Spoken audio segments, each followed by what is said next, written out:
بدور على عربيه من 200,000 ل 300,000 الحدود دي، رشح لي عربيه. هو انا رايي ان انت يعني تروح لاعلى عربيه موجوده في السوق بالسعر ده، طالما انت مش غاوي تعديلات ومش غاوي تركب الالماني ومش غاوي عربيه بصاجها ناشف ومش عارف ايه.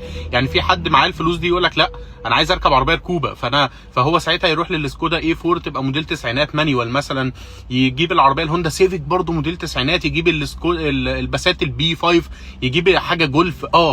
هو دماغه كده. انما انت من الاخر معاك الفلوس دي وعايز عربيه تركبها، روح بيها شغلي توديني مشاويري، شكرا، انا مش عايز لا تعديلات ولا صاج ناشف ولا مش عارف ايه ولا الكلام ده، ما يهمنيش، انا عايز حاجه تنقلني من هنا لهنا. فساعتها اقول لك روح للكوري، روح لحاجه زي البيكانتو مثلا 2010، الاي 10 لو انت مش محتاج مساحات العربيتين دول. طب محتاج مساحات، شوف البروتون جين 2، عربيه هتقضي الغرض مش هتقول لا ومنسيه شويه. شوف اللانوس، شوف البي واي دي اف 3 اللي هي 2010 لحد 2012 اللي عليها مكنه ميتسوبيشي، الحاجات اللي هي موديل يعني هو مش قديم قوي مش مهلكه قوي، وعلى الاقل هتوديني مشاويري اللي لحد ما ابيعها واجيب حاجه احسن.